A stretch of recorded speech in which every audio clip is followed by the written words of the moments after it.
And hello everybody, welcome to the latest episode of the British Business Podcast. And here we are today in Birmingham. We're at the Steam House, which is the facility within Birmingham City University. Steam House is a fantastic entrepreneurial building built by the Birmingham City University where we bring academia and business together under one roof. It's a fabulous facility, and I'm delighted today to welcome Vic Williams. Thank you, Stuart. Great to be here. Hey, you're very, very welcome. Now, Vic, you're known as the empowerment guy. Yep. Yep. The guy with a mission to empower. You want to get other people to reach, their undoubted potential. Absolutely. And you do that with a primary focus of helping people with dyslexia and ADHD. Absolutely right. Yeah, that's right. A huge and a very, very important subject. Yep. So Vic, fantastic. So Thank please tell the viewers all about yourself, where you come from, what your background is, Yeah. and your passion. Talk to us about your passion of this dyslexia and ADHD and what you're doing to help people. Absolutely. Obviously, I'm the only one in this room that doesn't have an accent. Clearly, by my accent, I come from South Africa. Came over to the UK about 11 years ago. Prior to that, I owned businesses in South Africa. Left school when I was 16 because I hated school.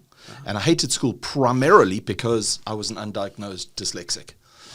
So at school we had this thing where you had to wear a cap if you were the stupid kid in the class, and this cap had a little red light on that had a battery in it. And every day I was given this cap to wear and sit in the corner because I wasn't the brightest kid in the class. And that kind of formulated a dislike for formal education for me. Yeah.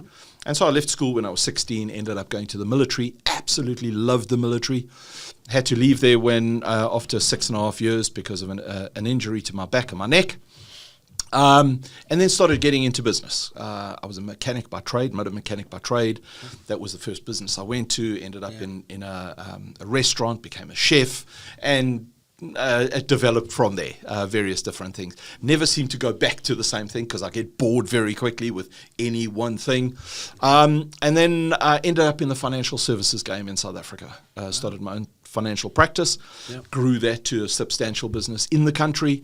But while I was doing that, I was teaching my own staff sales. I was teaching them leadership. I was teaching them management, all that sort of stuff. Excellent. When I came here to the UK, I couldn't get a job. I was either overqualified, underqualified, not European enough, unfortunately.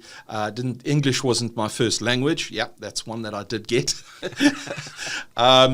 And one of the biggest reasons I couldn't get a job, though, was because I struggled to read through the set of requirements. Okay. So a recruiter would send you, fill out this document or send us a CV, sure. And I struggled with that. That was a real pain. So whenever I was able to get stuff on paper, it wasn't really good. Okay. So I struggled to get a job. Eventually, I decided I was going to work for myself, and I started in the recruitment game. Started headhunting solicitors. That grew into me then going to train that group of solicitors, and that's how my training business started. And the idea of focusing on people with dyslexia and ADHD, I've got both. I'm dyslexic and have ADHD. I was diagnosed with dyslexia when I was 46, and with ADHD when I was 53. And from that position comes my passion to help people with dyslexia and ADHD to rise to that level of their potential. Yeah. I believe everybody has got enormous potential within them. Hey, Vic, you're a living example of that. Listen, cheers, mate. It hasn't held you back, has it?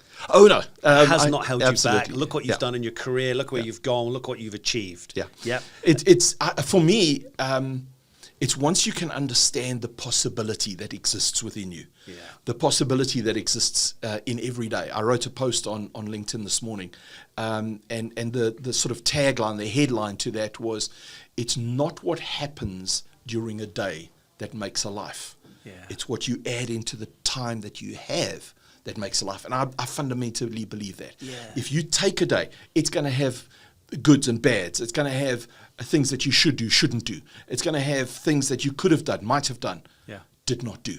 It's going to have that. That's a given. Of course. Okay, that's life. Everybody, yeah. But then if you take what's in here and what's in here, and that's in your head and in your heart, and you introduce it into the day, and you say, this is possible. It's not probable, but it's possible. Yeah. If I do X, Y, Z, it becomes possible. And suddenly the day is not a bad day. it's a good day. It's a good day because you've injected yourself into it. And so that's what that's fundamentally what I believe. And I can see that so clearly. It's about mindset. Absolutely. It's about mindset. Without question, about mindset. Yeah.